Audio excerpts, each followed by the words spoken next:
Welcome to the Being Known podcast with my friend, Dr. Kurt Thompson. My friend, Pepper Sweeney.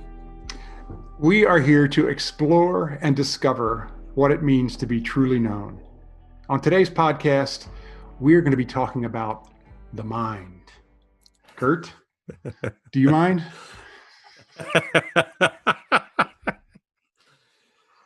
No, I don't. Well, so Pepper, Kurt, in some respects, yeah. Go ahead. No, you go ahead. Do you mind if I do? We're off to a great start.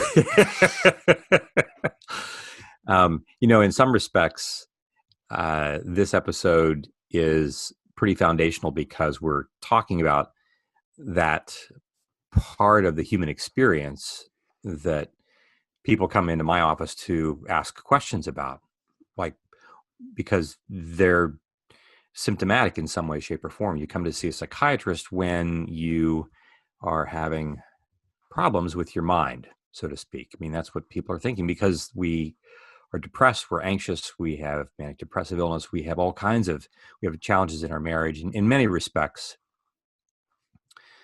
we're really talking about the part of our experience where we experience our deepest pain. And we experience our deepest joys and our deepest longings, our deepest griefs. All that takes place in the context of the mind. And so this morning, we'd like to talk about the importance of it and get some sense of what we really mean by that so that we can be clear as we talk about a number of different things over the course of our podcast time. Whether it's interpersonal neurobiology or spiritual formation or whatever, we're really wanting to know what is the mind and how does that have anything to do with the reason that we're meeting together. Right. So, obviously, you've got the brain, which is an organ. The mind is something sort of altogether different. Can you, like just the very basic level, how do you define and separate the mind from the brain, or can you separate the mind from the brain? Those are all good questions. And, Pep, over the course of centuries, millennia even, there have been people who've been interested in this question and been trying to get a definition to get around the idea of the mind. What is it? The Greeks used to talk about the mind as the soul, the psyche.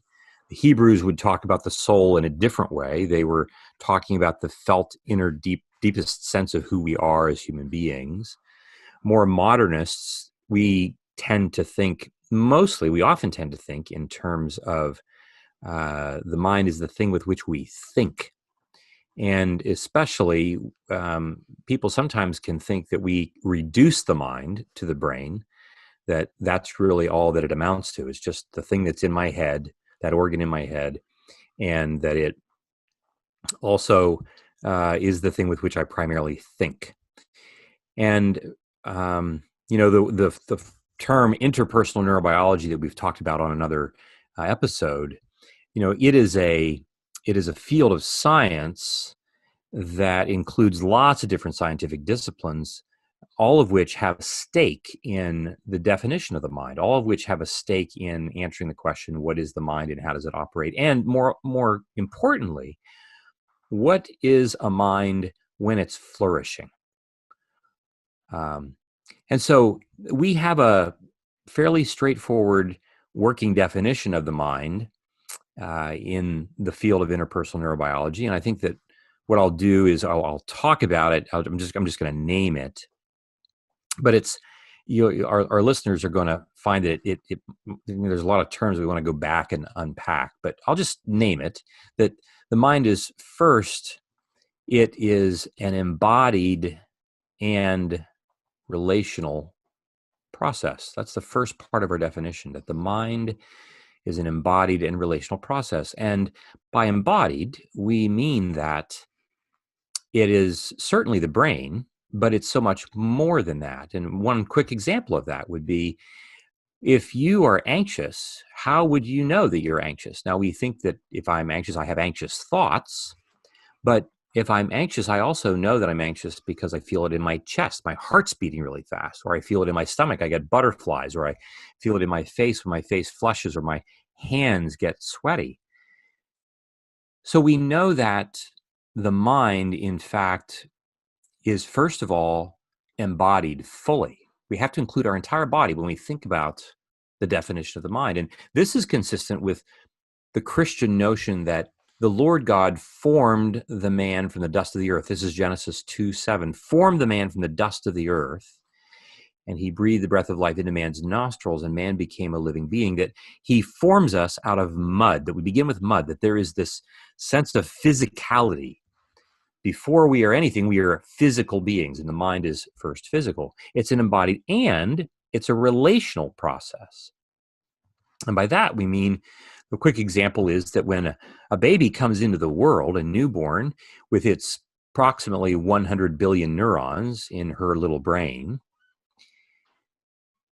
about 20% of those neurons in her brain at that point in time are fully functioning and connected to the neurons that they need to connect to in order for them to function. So the neurons that help her heart to beat, for instance, they're running her heart well, they're running her lungs well, they're sensing things for her. There's a lot that's going on there that's working. But the other 70 to 80% of the neurons in her little brain, in order for them to come into maturity, in order for them to begin to connect with the neurons that they need to connect with, in order for that little baby to become an infant and a toddler and then, driving the car, they depend upon human interaction in order for those neurons to fire. So that baby has to see you seeing her. That baby has to hear your voice speaking to her. That baby has to feel you picking her up, comforting her. It depends so much on relationship in order for that brain to come to maturity. So the brain doesn't just grow up into maturity all by itself. All we need to do is feed her and clothe her and give her warmth and shelter. No, she needs you in order for that to happen. Now, I'm just going to pause there for a second and just see if you have any questions about that, because I want our listeners to recognize, therefore, that our minds are often things that we aren't paying attention to because we don't pay attention to our bodies. And by that, I don't mean how much weight have I gained over COVID, but I mean what am I sensing and feeling in my body? I often don't pay that much attention to that. And the other thing that comes to having a healthy mind is that I don't really I don't have clearly in my mind the implications of the importance of relationship in the health and flourishing of my mind. And so those are the first two things that we talk about, that the mind is an embodied and relational process that's constantly moving back and forth. One of the things that this brings to mind is, and I don't know whether this sort of fascinated me, but I don't know whether it's the science is behind it or not. But when my youngest daughter was born, and she was a preemie, and she was in the hospital, we couldn't touch her in the beginning. We couldn't, because she was in this incubator, and we couldn't have.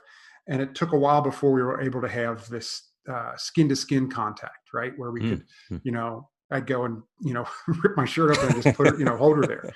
But when we would walk into the NICU, and all the bells and whistles would be going off, and she'd be having really struggling to survive and keep going, and she would hear, especially my wife's voice, and everything would go calm. Oh my gosh! But the hair stands up on my arms when you say that. And more than that, one of the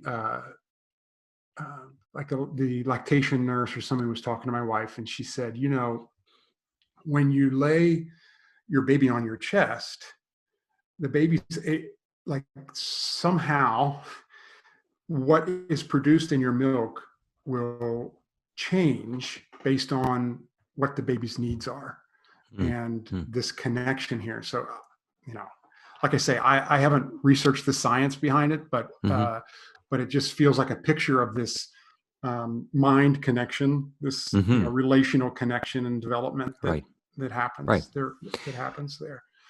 Well, we'll get to that in just a moment as we go further down the road on this definition, and we'll see when we get to the end of this definition a little bit more about what you're just now talking about, which is really a beautiful example. So it's this relational and this embodied and relational process. And the word process is important because it means it's always moving. It's always moving. And we like to say that, people are always sensing and imaging and feeling things all the time. And, except, as we say, except if you're a 15-year-old boy, right? Because you come home and you'd like to, so how was school today? And, you get some kind of Fred Flintstone guttural answer out of this. And you're thinking like, is anything happen? Is it anybody at home? Or is anybody at home? Right. I'm not even sure the lights are on. Is anybody at home? But it's important for us to recognize that we are always this process that's always moving. The pace changes. Sometimes I'm feeling certain things. I'm feeling other things at other times. But the pace changes. But the process is always in play. So this is an embodied and relational process that emerges from within and between brains. So it's an emergent process. And by emergent, we mean if you imagine that you're looking at through a camera lens that's looking at some kind of a target, but the camera lens is really out of focus, and all you see is some kind of blurry image, and it's so blurry that you can't even begin to make out what you think it is that the camera's looking at. And little by little by little, the camera lens starts to come more and more into focus. And you think you can predict it, but you might, we might think we know exactly what we're going to be seeing, but then we see something maybe totally different than what we thought we were going to see. But when it comes into focus, we're waiting for that lens to bring things into focus. And the mind, in some respects, is like this. It's an emergent process in that things are greater, this sense that like the whole is greater than the sum of its parts. I like to be able to predict things. I like to be able to know what my day is going to be like. I like to know what my kid's day is going to be like. I like to know that what my marriage day is going to be like. And so, for instance, we'll just take that relationship as a possibility. Like my mind continues to emerge, not just from birth to infancy to toddlerhood and so on. It's emerging, it's growing. But that process never stops. And so I would like to think that I can control all the things that I'm going to feel and think today. But it's going to be an emerging process. There is something about the day that is going to unfold in which I'm going to find myself feeling things that I didn't anticipate that I was going to feel because of my interactions in my relationships with other people, or because of the car accident that I had that I didn't see coming. And so it is this constantly growing process. It's an emerging from within and between brains, this sense that it's always hearkening back to this embodied and relational process.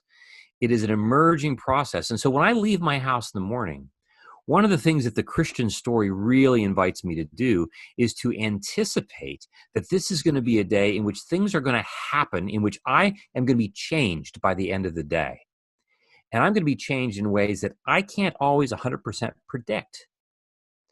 And so being open to that emerging process is important. It's also helpful to know that the brain itself can give us an example of this.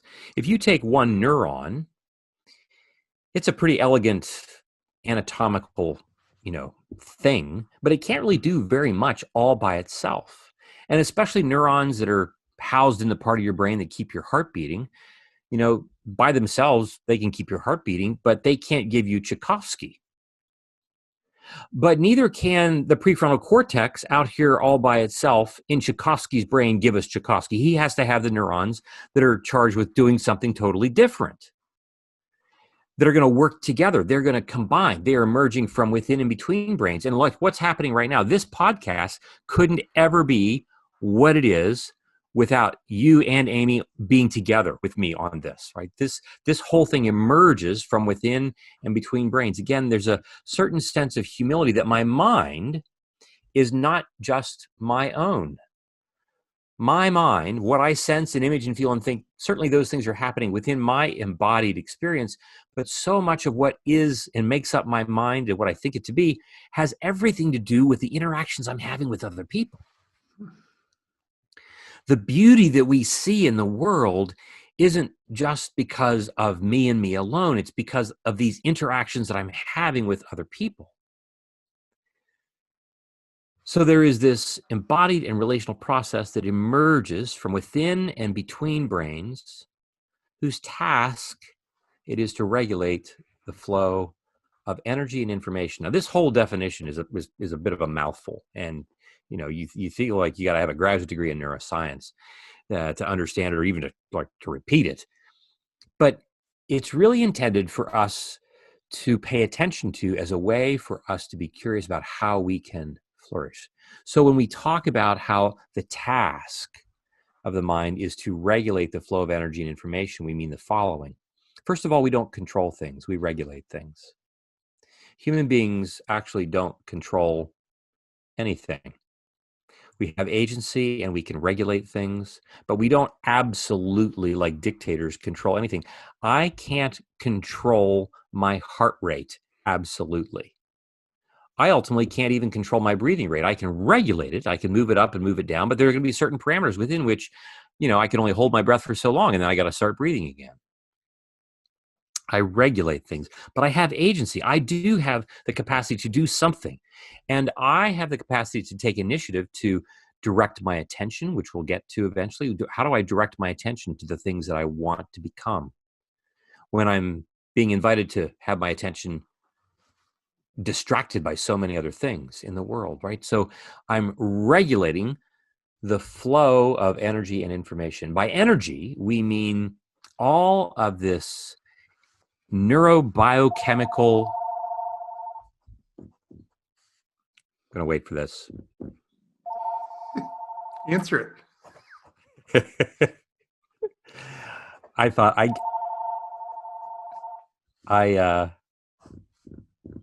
this phone rings like 3 times a week in this house.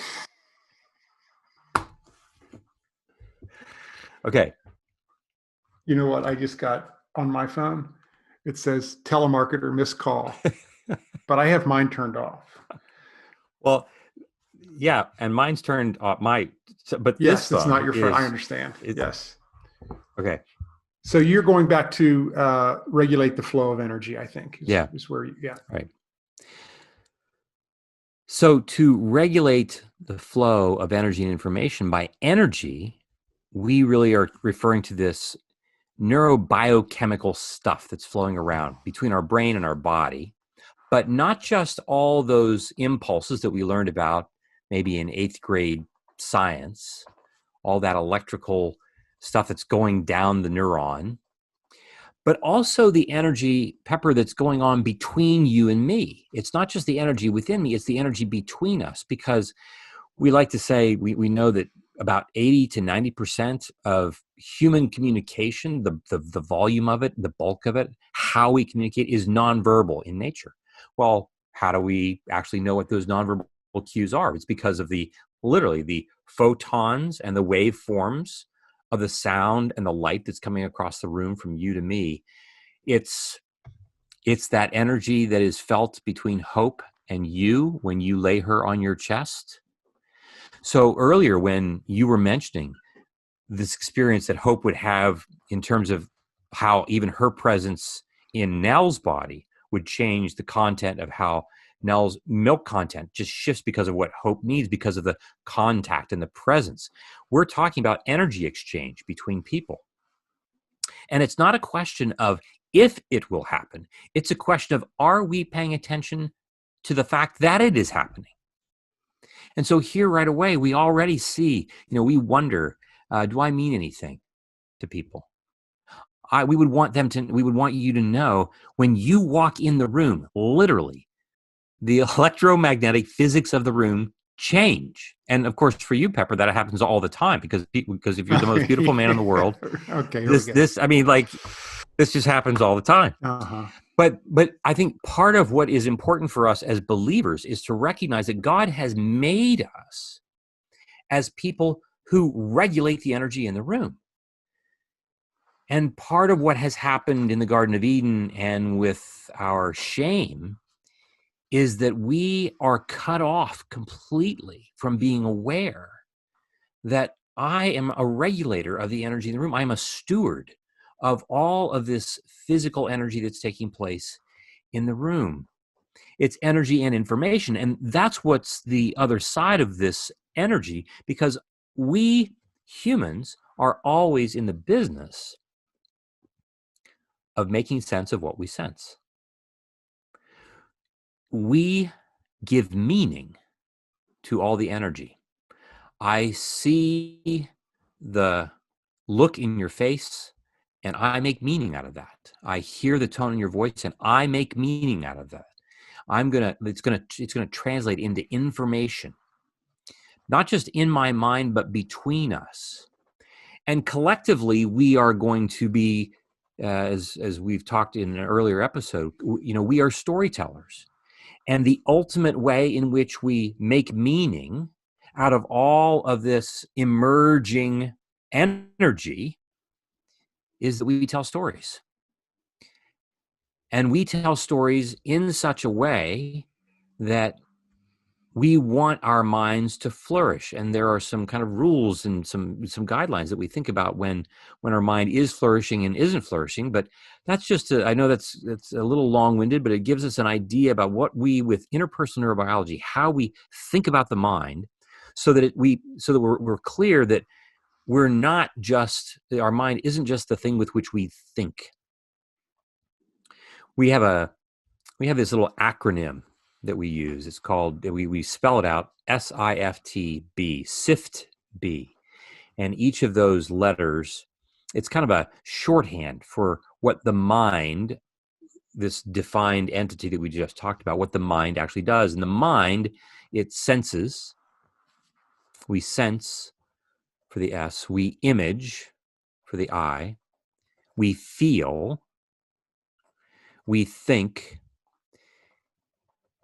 at SIFT. And then the letter B is that we behave. We move our bodies in response to the things that we sense, image, feel, and think.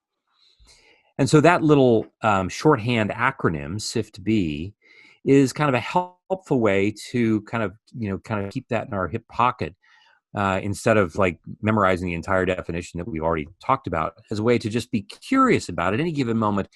What am I sensing? What am I imaging? What am I feeling? What am I thinking? And what is my body? What do I sense my body wanting to be able to do or to act out in this moment? And the more curious we are about what our mind is and what it is doing, leads to wisdom. It leads to my ability then to be more clear and careful about the actions that I want to take. We talk about, and we will probably remember that, talk about this again. Our daughter was I think she was about 14 or 15 years of age. You've heard me tell this story. She's about 14 or 15, and our church was going to have a work day on a Saturday morning at 8:00 in the morning. And so my daughter was 14, our son was 11, and we had to be up and out of the house probably by 7:30 on a Saturday morning. And this is like a death knell, right? If you've got teenagers in the house, like, it's one thing if you're like leaving on a plane to go to Disney World, but no, you're going to go clean the church, work on the church crowd, 7:30 in the morning. And so, like, like a good parent, like, I know that, like, I don't want to deal with that on Saturday morning. So you start early, right? So you start to talk to your kids, early in the week. So Monday at dinner, Tuesday at dinner, Wednesday at dinner, I'm warning the troops that we're moving out for Normandy at 7:30 in the morning on Saturday. Friday night, it's at 10:00 about that. And I'm ready to go to bed because we got to get up early and like hit, Omaha Beach is coming tomorrow morning. Right. And, I'll never forget, my daughter is just sitting on the kitchen counter, and I just asked a simple question. It really was, I promise you, it was a simple question. I said, "What time would you like me to get you up in the morning?" And I mean, like, you want to ask it, like, has anybody ever had a teenage girl roll her eyes at you? Like, yeah. And then it's the, like, it's this tisk and this sigh. And, I'm leaning up against the counter across the room from her, and I'm reaching for the meat cleaver behind me. Because I Like, daggone it, I have worked all week to be the good parent. Like, I warned them, I let them know. Like, heck, I've written books, I've read the books, I've written books. Why is this not working? And the first thing that caught my attention was like how I just stiffened from my jaw through my chest. And like, I was ready to pounce. And so I wasn't, it was interesting that like, it didn't first strike me, oh, I'm angry. The first thing that I became aware of was just how tense I was in my body. And of course, this is happening in pretty short order. But, it was one of those rare occasions when, my parenting actually was what I would hope it to be. And I then said, can you tell me what this is about? The whole time it's like through gritted teeth. And of course, because like, I know, like, I just want a simple answer, please get me up at 7:15 or whatever. And then I go to bed. I don't want what I know, which was coming. And it did. Like, so we spend the next 30 minutes. We got off away from the counters, go into the family room, sit down, and we have a 30-minute conversation about what a hellish week she'd had. It had just been an awful week at school. And of course, you're grateful for those moments. But I think part of the issue is it's so easy for me to just react. And then I'm only aware of like, well, what I said, because I'm not really paying that much attention to the other elements of my mind that God has created to help us pay attention to what's going on in the world. And so the more curious we are about these different elements of our minds, what we sense, what we image, what we feel, what we think, that leads us to become more aware of the stories that I'm telling. The story that I was telling myself that I didn't even know that I was telling myself, which was, you have to parent this week the way you need to. And if you do, then everything will be fine. And 10 o'clock on Friday will come and you'll ask this question and everybody will go to bed.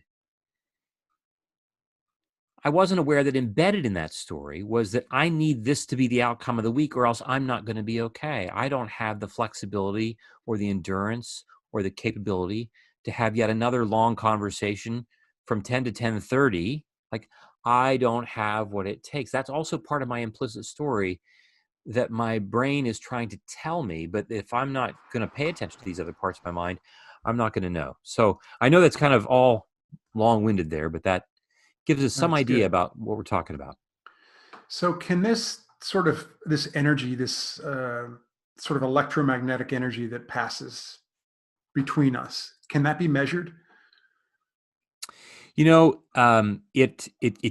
can be measured in the sense that you can measure light waves, you can measure sound waves.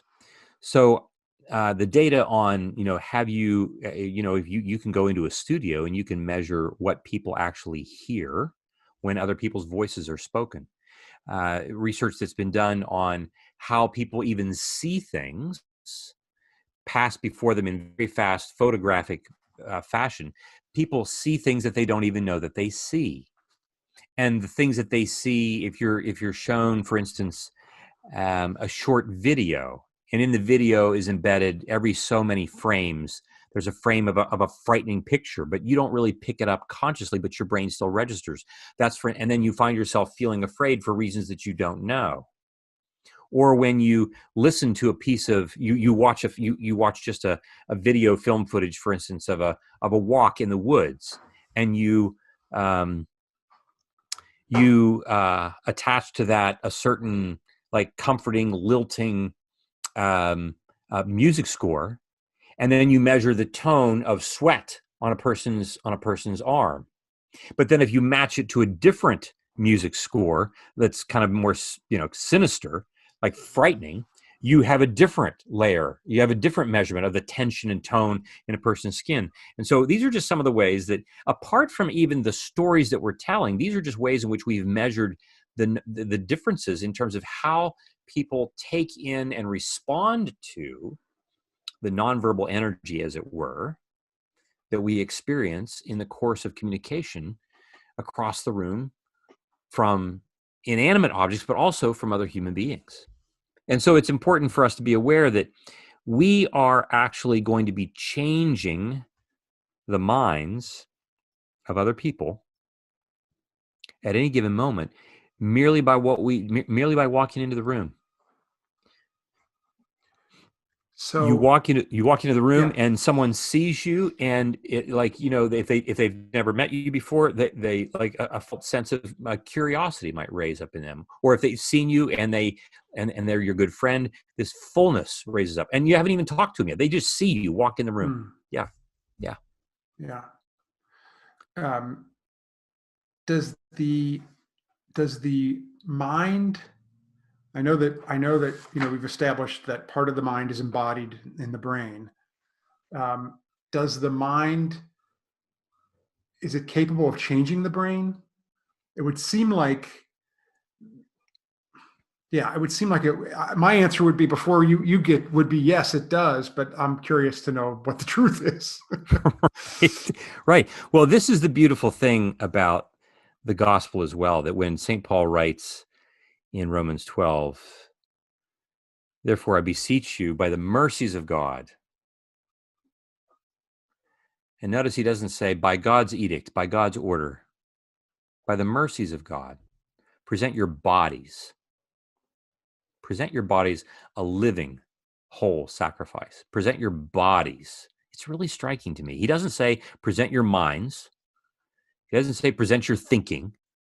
He says present your bodies, a living sacrifice.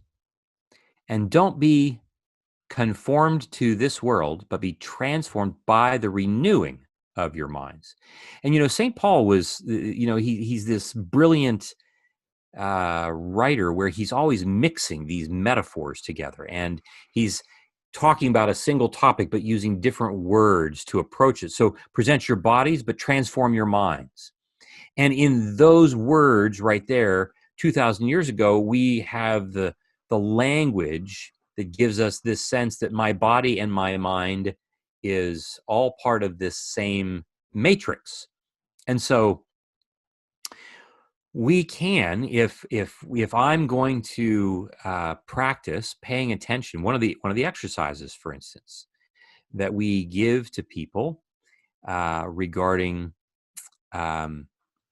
their capacity to be more at peace with themselves. We give them meditation exercises, but we give them meditation exercises to meditate on certain pieces of music or certain scriptural verses, or even just breathing exercises. And we know that when they do these kinds of things, the neurons in the hippocampus, so it's the hippocampus is it's a strip of neuron tissue, nerve cells on both sides of the brain toward the center of the brain, that are responsible for a number of different things, but one of which is short-term memory, that those hippocampal cells can start to thicken, they grow, they get bigger when we do things that allow our minds to witness, to be stimulated by these nonverbal cues. And so as my mind is changing, as I'm interacting with other people in particular ways, it changes my brain. So when St. Paul says, therefore be renewed by be transformed by the renewal of your mind, that transformation is not just a metaphor. It's not just an abstraction. There is a literal transformation of multiple different parts of your brain, especially the parts of our brain that make us most uniquely human. Our hippocampus, how we have short-term memory, our middle prefrontal cortex, which we'll talk about later in another episode. These different parts of our brains can be transformed, can be exercised. These neurons can grow. These neurons can become more connected. These neurons can become larger in and of themselves to become more efficient in their electrical transmittal. All these things can happen when we are placing ourselves in these positions of interpersonal connection, of meditation, of strengthening, of resilience, of, we've spoken before here, of putting ourselves in the path of oncoming beauty. And in this way, we like to say, we are practicing for heaven. We really do believe that what we're doing now is kind of like a precursor for what the whole shebang is going to look like when new heaven and new earth arrives in its fullness. And that requires a lot of change. That requires a lot of transformation. And transformation is hard work. It's really hard work. But this transformation can completely take place in a way that both can respond to what I do as an individual, but also to what we do together. One of the most important ways that this transformation, as you said, like how can the mind change the brain? One of the most important ways this happens these days is in the work that we do in treating trauma. Our listeners might be familiar with post-traumatic stress disorder, PTSD, and one of the fundamental elements of PTSD is that the mind, our experience, our subjective experience, becomes disintegrated. It becomes, I hear a pop of a car engine, and I am afraid that it's really a gun, or because I'm still in Iraq. Or I can be in the presence, if I'm a female and I've had a history of sexual abuse, I can find myself then in the very presence of an adult male, and I start to find my entire body beginning to shake and tremor because I'm just in the presence of a person who could be a lovely person, who's not a threat, but the very nonverbal cues that are acting on my mind are actually like disintegrating my brain's capacity to recognize, no, this person is safe. And so some of the work that we do in working with patients, whether it's EMDR, that's a form of intervention that we can talk about later, or other form neurofeedback, other forms of trauma intervention, what they do is they take advantage of these things that we're learning about the mind and the brain, and we can give people exercises, relational exercises and physical exercises that actually enable the brain to reintegrate for the prefrontal cortex and the anterior cingulate gyrus and the brainstem, for instance, to be more effectively connected so that my middle prefrontal cortex can regulate these other parts of my brain that are so quick to want to flee or fight because of the memory of the trauma. Those changes that take place in the brain are done so because of these things I'm doing in my mind. And what are those things? There are some activities that I have, but they're also just the very act of being in your presence, being in the presence of another human being who looks or feels very much like the person who abused me, but in fact is speaking kindly to me, in fact is being gentle with me, in fact is not leaving the room, is not mistreating me, but is in fact doing something very different. And so there are lots of ways in which we can activate the mind in order to change the brain, which I think is a powerful example of how we can say that what St. Paul wrote about so many years ago isn't just stuff we're making up in thin air. That's great. That's really, really great. Well, this has been an amazing conversation, and I think there's so many, I have more questions we'll have to pick up, again,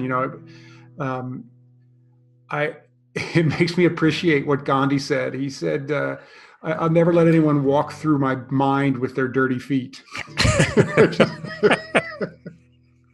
Gives me a little bit better understanding about that, paying attention to what you're paying attention to and how we can impact one another's minds. And indeed. Yeah, it's big stuff. Thank you, Kurt. Thanks for your time today. It's been great. Thanks, Pepper. Great to be with you. Indeed. Yeah. Love you. Love you too. Till next time.